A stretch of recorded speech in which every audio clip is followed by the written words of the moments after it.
Good morning sa ating lahat mga kaibigan. Nandito na naman tayo sa ating usapang magmamanok po.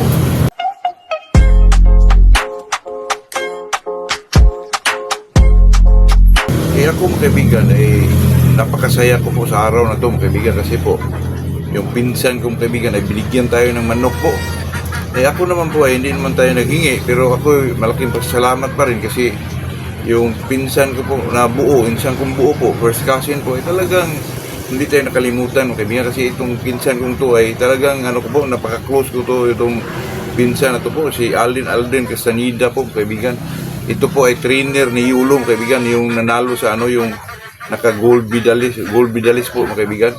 Siya po ang trainer mga kaibigan at saka di ko rin alam na close friend pala sila ni Sir Al, Kakugi po. Kakugi TV mga kaibigan, binigyan, di ko alam kung binili ba niya o hiningi ba po, hindi ko po alam mga kaibigan. Nag-ano siya kay Kakugi na manok po, binigay sa atin mga kaibigan, yung po, yung cruises yung isa, lemon cruise sa lemon cruise sa Kilso mga kaibigan, at saka yung isa naman, parang sa tingin ko ay street roundhead mga kaibigan, yung yung kay di ko lang alam kung saan nakuha ni Kakugi to, kay kay kina-schoolin ba or kay Lansid na Turing mga kaibigan, itong Boston po. Ay sabi na street daw, di, siyempre naman mga kaibigan, pag sinasabing street, pang-breeding yun. Sa tingin ko naman mga kaibigan, pasado naman sa ating panlasa mga kaibigan. Medyo maganda naman, normal lang yung katawan niya, medyo mabalikat din, saka bilog mga kaibigan, saka maganda yung kulay po, medyo bandirado. Saka napakaganda ng katawan din. At saka kaibigan, di ko pa nispar po kasi yan na may pang-breeding kaibigan. At saka sa tingin ko naman po itong si Kakugi talagang maganda din yung niya kasi nag-visit yan sa mga maraming farm na po at saka marunong din yan kaibigan. Kasi matagal na rin yan nagmamanok din. At saka kaibigan, ako yung tuwang-tuwa po kasi pero yung isang kaibigan, yung cruise na lemon sa Kilsong kaibigan, medyo paling yung buntot sa kanan po. Pero okay lang yun, ilaban natin yun. Pero itong Boston, gamitin natin yan mga kaibigan. Tayo may bigyan sa ating kaibigan na si Noel Abila po. Baka makakuha din tayo ng babae na yung Boston, ipares natin yun mga kaibigan. Para makapapure. Pero samantalang wala pa po, cross natin yan sa sweater o sa mga baka sa Shilton mga kaibigan. Mayroon naman tayong 5K dyan, mayroon naman tayong Golden Boy, mayroon din tayong lemon, mayroon din tayong lemon cruise sa gray. Baka doon natin mga kaibigan para mayroon din kayong cruises po para kasi ang dami nag-request sa akin mga kaibigan na magpalabas ako ng mga cruises po na banded mga kaibigan. Hindi natin alam, baka sa early bird po kasi alam naman natin mga kaibigan nagpahulugan pero isa, dalawa, tatlo, ganun lang po. Pero sa akin mga kaibigan nagtanong kanina may available pa ba daw akong gold at saka Golden Boy. Wala na po kasi mga kaibigan ang natira lang sa atin dyan, mayroon tayong available dalawang Shilton po na lalaki mga kaibigan, light side, yung isa dark side po.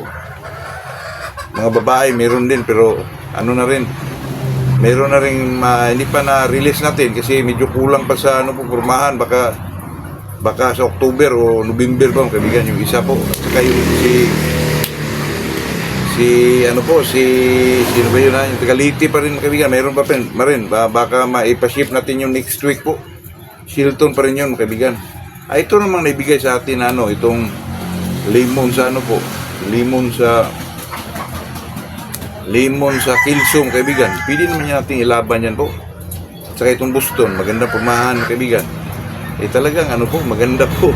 Iba din tayo kaibigan pag pag sabihin gamitin natin pagbugsag, talaga yung maganda talaga kaibigan. Pero hinihintay pa rin natin yung yung ating Jerry Jenkins mga kaibigan na galing sa ating kaibigan na may farm dito sa Ami City po. Naghintay pa tayo mga kaibigan, baka September o October din yun mga kaibigan. Ayun po, itong may nagtanong din sa atin about dun sa yung paling na buntot, magmana ba? Palagi ko na itong na-vlog mga kaibigan, dati pa kasi tayo naman gilid na breeder po. Yung about sa paling na buntot mga kaibigan, sa akin naman dyan mga kaibigan, palagi na ako nag-breed yan kasi tayo magigilid lang. Pag may nakita tayong magagandang manok, nagandahan tayo, i-breed natin. Kahit paling mga kaibigan, kaya nalaman ko yun mga kaibigan kasi pag ang buntot mo pag ang manok mo ang buntot niya ay paling sa kanan, makita mo yan kaibigan sa kanyang offspring po na kanan din ang paling. Talagang sigurado po na nagmana talaga. Pagtiisan natin yung mga po kasi kahit sinong mga big time na breeder dyan mga kaibigan, makakuha ka ng mayroong mga diferensya po, katulad ng may palita. Hindi naman lahat magmana mga kaibigan na may palita po, lalo na pag maganda yung muka, maganda yung ng mata, nalang bilog-bilog, luwa na luwa. Saka ang kulay maganda, talaga makakuha ka pa rin ng mga kaibigan, medyo class A na manok po. Basta ipares mo lang ng medyo maganda rin na lalaki po, o babae man, talaga magpalabas din yan, mga kaibigan. Kasi sa Amerika mga kaibigan, yung mga tinatawag nilang pure na bloodline o street breed sa atin, ay talagang pareho lang ang presyo mga kaibigan, kahit may mga diferensya pa lang, may mga palita pa yan o may mga deformities yan dito sa pareho pa rin ang presyo doon mga kaibigan. Kasi ang tinitingnan na doon yung genetics mga kaibigan, yung laman sa ilalim ng yung dugo talaga sa manok mga kaibigan. Kaya sa kanila po pareha lang talaga, hindi pa katulad sa ating mga Pinoy, may kunting mga diferensya din. Ay lang, ayaw na natin yun kasi mahal di maghanap kayo sa iba kung hindi pumayag yung pero yung mga Amerikano mga kaibigan ay talagang hindi ka mapagbigyan po. Ito lang, pareho lang ang presyo, kaya magpili ka rin nung walang diferensya talaga. Kaya yung mga Amerikano mga kaibigan makakita ng mga Pilipino na consumer po, nako, talagang handang-handa na sila dyan mga kaibigan, kasi alam nila pag Pilipino ang pumili po ay talagang magaganda mga kaibigan. Alam na yan ni Chris Smith, yung anak ni Carol Smith mga kaibigan, pag mga Pilipino pumupunta doon talagang dalhin niya doon sa mga medyo may mga punkan, may mga bandira. Katulad ko din mga kaibigan, kaya sa ating kaibigan sa Osami City na may farm din, sinasabi ko talaga sa kanya mga kaibigan na yung may bandira at saka medyo light dito, kasi yun ang gusto ko kasi pag ma-breed mo yan sa sweater din, line breed, talagang lumalabas yun na may bandira mga kaibigan. Gusto ko yun, ganun mga kaibigan, typical na sweater po, kasi yun naman makakuha sa atin ngayong October ba or November. Ang gusto ko pareho tayo ng bugkat mga kaibigan, para masabi nyo na ay talaga totoo pala ang sinasabi ni Macau po, na pag ang bandiradong manok, yan talaga ang nagdala ng sweater, yung tinatawag lang kagandahan po. Totoo yan mga kaibigan, may bandira, tapos medyo light dito. Kung hindi siya light dito, i-cross mo ng medyo mas lighter mga kaibigan, talagang lumalabas yun na talagang magagandang manok po. Ito kasing bandira mga kaibigan, yan talaga ang nag-lift up ng sweater mga kaibigan, na nagtawag silang eye catcher po. Totoo yan mga kaibigan. Na ito naman sa akin mga kaibigan, kahit gilid-gilid lang tayo, wala tayong pira, pero matagal na rin ako nakasubaybay sa bloodline na yan po, yung sweater mga kaibigan. Dati pa po, yung kay Nini Abilio po mga kaibigan, napunta dun sa Mindanao po, through Alan Yaplito po, ay medyo late Alan Yaplito po, yun. Nakakuha din ako dyan dati, talaga mga bandirado lahat mga kaibigan. May mga iba pa dyan, yung mga old line ni Carol Smith, talagang may mga puti-puti po, at saka pantay yung paglabas ng mga puti, kahit sa gilid po, pantay po. Kung tatlo din dito sa kabila po, at saka may dalawang bandira pa mga kaibigan ako, napakaganda tingnan po. Tingnan nyo mga kaibigan, yung mga pinakita sa Facebook ko, pag may bandira yan, nako, imposibleng di mo matawag na maganda yan kaibigan. Kaya tinatawag yung sweater as eye catcher, true sa ilang mga yung tinatawag na white streamer mga kaibigan. Yun po, tayo naman mga kaibigan, ito sa atin ay talagang lang po, sundog-sundog lang ba mga kaibigan, yung talagang lang through YouTube, kasi tayo YouTube fanatic po. Totoo yan mga kaibigan. Kaya sa atin po bilang isang magmamanok mga kaibigan, ay talagang pakiramdaman mo rin po kung ano yung marinig natin sa mga medyo sa mga patika na po, ay hindi naman lahat natin kunin. Yun lang nagustuhan natin po na pamaraan, yun ang ating i-absorb mga kaibigan. Yun po, yun lang ating may-share sa araw na to. Bilang isang magmamanok, ako ay napakasaya po mga kaibigan.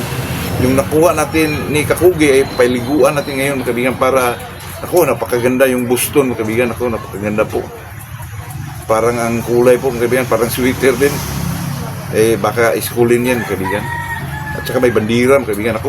Maganda yan i-cross sa mga sweaters po. Mga kaibigan, ipakita ko sa inyo po, kunin ko po.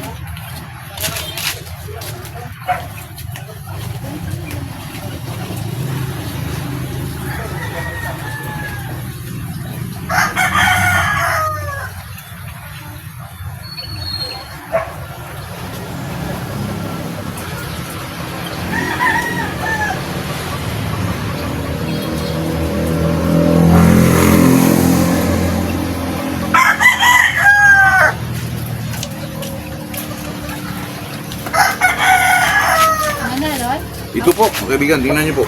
Buston po, mga kaibigan.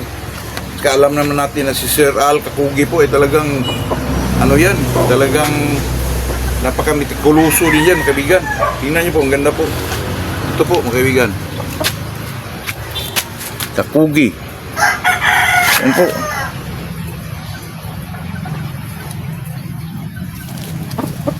Sa ngayon, mga kaibigan, gamitin muna natin to sa baka sa Shilton or sa Gold, sa 5K man o sa Golden Boy kasi wala pa tayong babae na Boston po.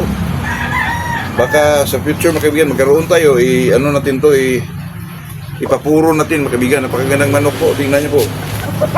Naku! Tingnan niyo po, napakaganda, mga kaibigan, tingnan niyo po. Naku! Ang bandira kasi, mga kaibigan, yan talaga mag-lift up po sa isang manok na medyo maganda sila tingnan, mga kaibigan. Tingnan niyo po. Napakaganda po. Naku! Wala natin hanapin dito, mga kaibigan. Talagang ganun po. Ang mukha, mga kaibigan. Ang mata, tingnan niyo po. Napakaganda po. Salamat, Mr. Kakugi. Ito'y pinaalagaan lang sa aking pinsan po. Totoo yan, mga kaibigan. Tayo, handi lang dito. Pinaalagaan natin. Every daw para sa future baka makasali kami ng derby sa Cebu po. Kasama na yung mga manok natin, mga kaibigan, yung Golden Boy 5K. Sana, mga kaibigan. Tingnan niyo po, baka maano ito sa pasali natin sa pahulugan po. Crosses lang, mga kaibigan.